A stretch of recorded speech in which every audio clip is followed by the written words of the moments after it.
Hello and welcome to Views of the News. I'm Amy Simons, and with me are Missouri School of Journalism colleagues Jim Flink and Earnest Perry.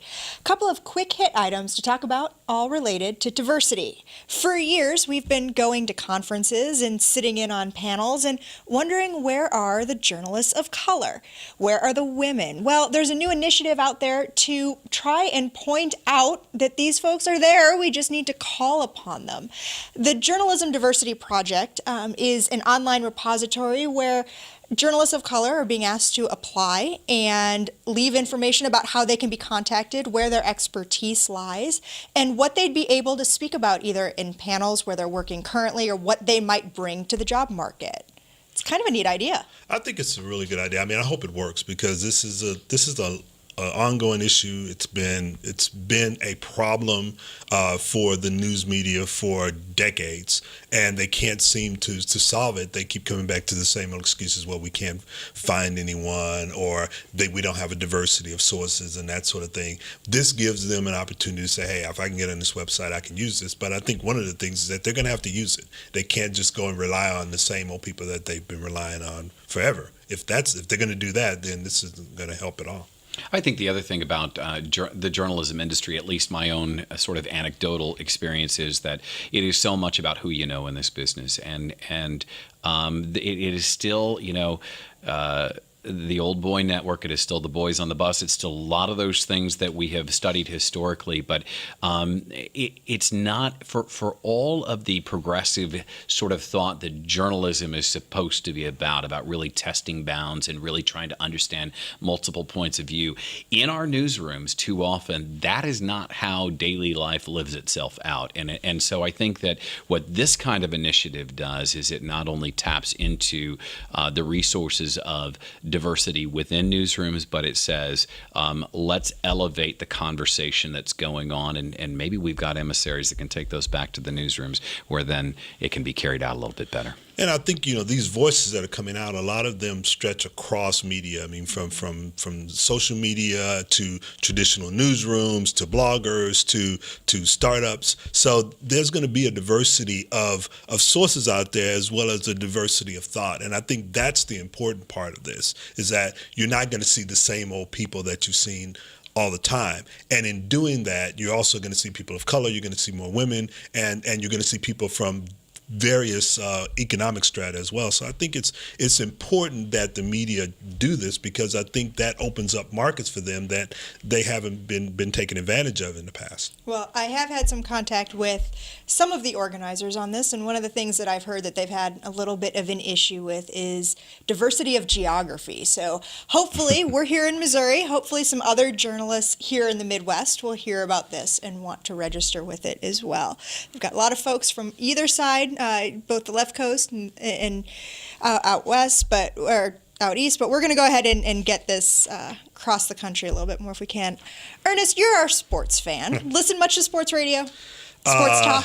I listen, but I wind up tuning it out because it's gone bad. Well, there's one of the hallmarks of sports talk radio is that it's predominantly male. There was an interesting piece in the Washington Post about the lack of female involvement in sports talk radio, yet we see women reporting from the sidelines all the time. Why that disparity, do you think? Women can be sports reporters, but maybe not necessarily sports pundits. Well, I think part of it is sort of what we were talking about a minute ago, that lack of diversity. And I think it also goes back to the demographic that they're trying to reach. They're trying to reach men within a certain age group of a certain economic bracket who listen to a certain sports program about a certain sport. And there's this belief that women don't necessarily want to hear that, or they don't participate in that, or they don't watch that, and that's not necessarily the case. And I'm hoping that at some point that it opens up, but I don't see it happening anytime soon because it's being driven by the market more so than by what should happen in terms of diversity. I think the other part of this is sort of understanding the roles that traditional broadcast teams have had.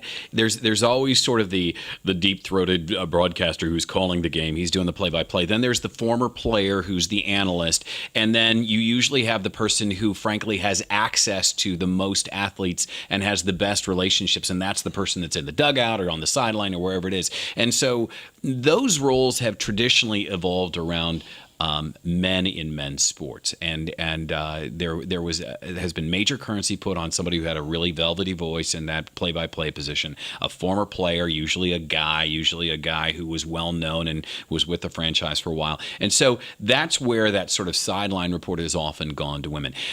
I think it's about rethinking the roles, and I think it's about rethinking the audience, and I think that's going to happen naturally in some respects because that old model really doesn't necessarily work best all the time. I mean, listening to the old former athlete doesn't always give you the best experience.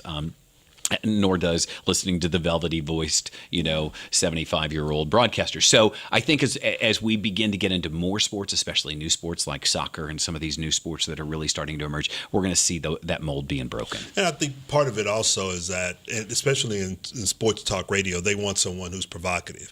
And you see many more men who are provocative and willing to basically just say pretty much anything, even if they don't necessarily agree with something. Exactly, just to get the ratings up. And you haven't seen a lot of that in women because they're coming up through the reporting ranks and not necessarily through the play-by-play or the analyst part. They're coming up the color analysts and that sort of thing. They're the sideline reporters. They're doing the hard-nosed journalism side. So you're not seeing that. And what you see right now in sports radio is these are people who, mainly guys, who did not come up through those ranks. They're entertainers, and they're there for the show, not necessarily for the actual facts. A super fan who's there to continue talking with other super fans. It's kind of that sports bar bro mentality. Yeah, exactly. Taken into your car as you're driving or as you're in the backyard grilling with the radio on. And the problem with that is that there are too many folks in the audience who still are a bit, frankly, sexist about who they get their sports from. And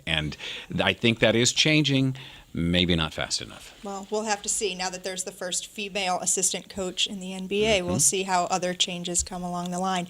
You can read more about the topics we talked about today. Check out our links blog. It's under the Programs tab at KBIA.org.